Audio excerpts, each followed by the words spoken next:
I think day one से मेरा focus बहुत ही क्लियर था। लोगों ने बहुत चीज़ें बोली, घर वालों ने स्पेशली, एंड आई थिंक मैं बहुत ही फोकस थी और मैं बहुत ही डिटर्मिन थी कि मैं यहाँ क्यों आई हूँ।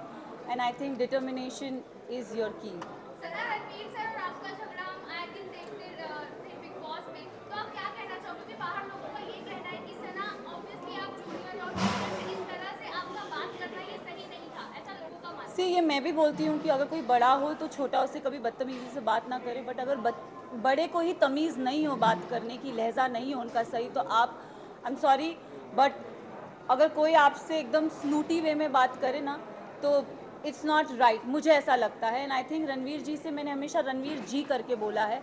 मैंने अपना आपा अगर खोया है क्योंकि उन्होंने हमेशा मुझसे डिसरिस्पेक्टफुली बात की है।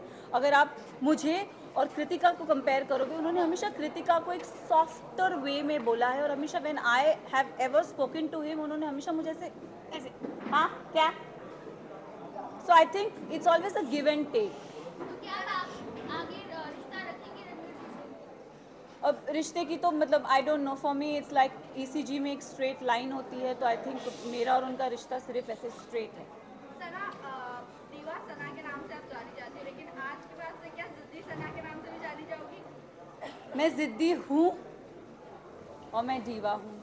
सना आपको बाहर बहुत सारे लोगों ने फेक कहा, सेल्फ ऑब्सेस्ड कहा, सेल्फ सेंटर्ड कहा, what you have to say about that? मैं इतना ही बोलूँगी दैट मुझ में, आई थिंक सब में वो चाह होती है सेल्फ लव की, बस इतना डिफरेंस है कि कोई कोई लोग बोल नहीं पाते और मैंने सिर्फ उस चीज़ को बोला है। I do love my self, and इसमें कोई बुराई नहीं है। सर पूरे सीजन की अगर मैं बात करूँ, आप कभी टूटी नहीं। जब आपके दो दोस्त बाहर गए तभी आप इतनी इमोशनल हर्ट हो गई क्यों? मतलब इतना ऐसा अटैचमेंट आपने नेजी के साथ बात करते हुए एक बात कही थी कि मैं इमोशनली किसी के साथ अटैच नहीं होना चाहती क्योंकि मैं टूट जाऊंगी। आपको वही हमने टूटता हुआ देखा जब आपके दो दोस्त बाहर निकले। आई थिंक मैं ना रिश्ते जल्दी बनाती नहीं हूँ, एंड अगर आप मेरी जर्नी देखोगे ना, तो एज आई सेड मेरा फोकस बहुत क्लियर था। मुझे लगता है कोई रियलिटी शो में रिश्ते नहीं बनते, बट यहाँ पे मैंने दोस्त बनाए हैं, एंड आई थिंक वो दोस्त को मैं ज़िंदगी भर रखूँगी। रही बात विशाल और लवकेश और शिवानी की जाने की, तो आई थिंक दो नहीं, मैं बोलूँगी तीन दोस्त जब गए थे तब मेरा दिल टूटा था।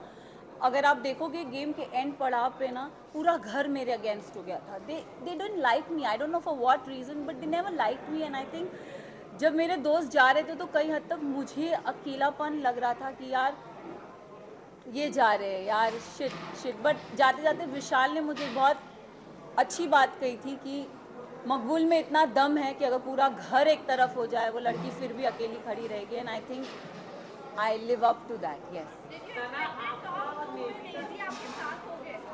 अब एक एपिसोड में मुनव्वर आए थे और मुनव्वर ने मुझसे पूछा था कि सना टॉप 3 में तुम किसको देखती हो।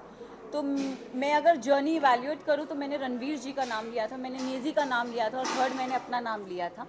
और मैंने कहा था कि नेजी को मैं चाहती हूँ वो एज अ विनर बने, क्योंकि वो लड़का दिल से बहुत साफ़ है, बहुत नेक है। उसने कभी किसी की बुराई, कभी किसी का बुरा नहीं चाहा। एंड रही बात मेरा और नेजी का एक रिलेशनशिप, मेरे लिए वो बंदा बहुत स्पेशल है। सो रणवीर शौर्य ने आपके और विशाल के रिलेशनशिप की भी बात की थी, what you have to say on that? I think dogs do bark, so let him bark. Sir आप अगर विनर बनी है तो ऑडियंस के प्यार की वजह से यस, बनी है और वोट की वजह से यस। बनी है, पर कहीं ना कहीं लव और विशाल जिस तरह से घर से बाहर निकले और घर वालों की वजह से ये लोग कह रहे हैं कि कहीं ना कहीं अनफेयर हो गया। अगर वोटिंग के दौरान होते तो वो भी टॉप 5 में होते। क्या आप ये मानती हो? मैं एक बात आप सबसे ये चीज़ ज़रूर बोलना चाहूँगी, यस कहीं हद तक मुझे भी ऐसा लगा कि क्योंकि ना हम घर के वो चार बदमाश बच्चे थे। मैं, शिवानी, लवकेश, विशाल, सॉरी, मैं, शिवानी, लवकेश, विशाल, हम चार वो बदमाश बच्चे बाकी घर वालों के लिए थे कि ये थोड़े एक अपनी चौकड़ी बोलते थे कि ये लोग नोबडी लाइक्ड अस। सो और अगर देखा जाए तो ग्रुप्स में, दोनों ग्रुप्स में घर बट गया था। एक तरफ 7 जन थे तो एक तरफ 4 जन थे, एक तरफ 6 जन थे तो दूसरी तरफ 4 जन थे, तो पल्ला उधर बहुत भारी था। एंड आई थिंक उस रीज़न से मेरे जो दो दोस्त थे वो बाहर निकले। उस टॉप 5 में होना कोई डिजर्विंग नहीं। मेरे लिए साई केतन और Kritika Malik was not deserving. Specific reason? Specific reason अगर आप साई की जर्नी की बात करो तो साई पूरा सीज़न कुछ कर ही नहीं पाया है।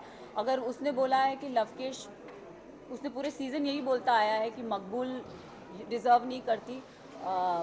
I don't know why he fail that, but उसका ओपिनियन है, इट्स ओके। बट मेरे ओपिनियन में साई, मुझे लगता था कि स्टार्टिंग से वो कुछ कर नहीं रहा था। सेकेंड हाफ में उसने रणवीर जी और अरमान जी की पुछ पकड़ के वो गेम में आगे बढ़ता गया। सो साई केतन मेरे लिए डिज़र्विंग नहीं थे। कृतिका की बात करूँगी तो अगेन आई विल से कि कृतिका भी गेम में मुझे दिखी नहीं, वो अरमान के पीछे पीछे ही थी। एंड आई थिंक वो उनके लिए काम कर गया and she never got nominate, मतलब नॉमिनेशन में वो कभी आई भी नहीं।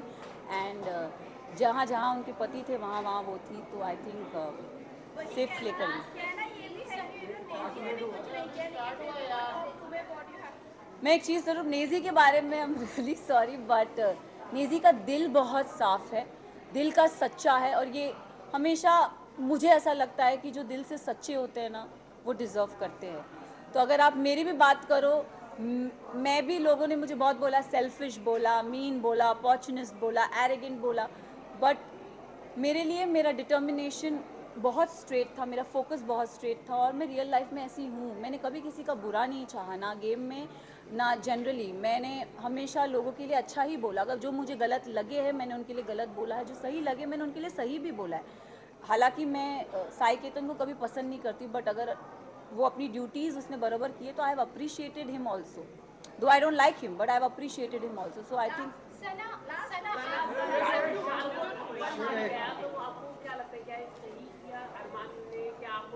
अगर गेम की बात करें तो गेम में किसी पे हाथ उठाना is not valid, but situation को ध्यान में रखें, क्योंकि हमें नहीं पता वो सिचुएशन क्या थी और किस कॉन्टेक्स्ट में बोली गई थी। हमें एक क्लिप वीकेंड के बाद में पायल आई और कुछ बोल के गई, तो हम we started judging on that perspective.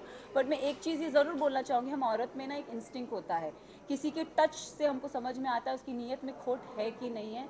तो आई थिंक विशाल के लिए मैं यही बोलूँगी कि see he is my friend but he never had that intention for her. It उसके मतलब वो पोर्ट्रे क्या करा गया है, आई हैव नो आइडिया, मैंने वो देखा नहीं है। बट मुझे, जैसे मैं भी एक लड़की हूँ, अगर मेरे लिए भी कोई ये शब्द बोले जाएंगे कि कुछ ऐसा बोला जाएगा तो मुझे भी बुरा लगेगा। और कई हद तक मैंने अपने फ्रेंड को बोला भी था, मैंने कहा मैं एक लड़की हूँ, I could relate to this Vishal, it is not right. But जब चीज़ें स्लोली क्लियर होती गई तब आई थिंक एक होता है ना कि जैसे मैंने बोला, एक औरत को इंस्टिंक्ट होता है, किसी के टच से पता चलता है कि वो गलत है या वो सही है। एंड आई थिंक विशाल ने डे 1 से कृतिका को एक चीज़ बोली कि भाभी आप बहुत क्यूट हो, भाभी आप बहुत सुंदर दिखती हो। उसने डे 1 से बहुत वोकली उस चीज़ को बोला भी है, ऐसा नहीं है कि उसने नहीं बोला है। तो उस सिचुएशन को वो, क्योंकि हमें पता नहीं था, और दीपक जी ने बोला कि वो जो स्टोरी हमारे को दिखाई गई थी या बताई गई थी, हमने उस पर जज किया। तो उनका वो जो हाथ उठना था, अगर भारी दुनिया में ऐसा कोई हमको छेड़ता है या कोई कुछ करता है तो it's a natural instinct, but game में I feel it's not right. But हम सब ने उस चीज़ को अग्री किया कि शायद इसे स्पेशल केस करके हम उसे नज़रअंदाज कर दें। Last question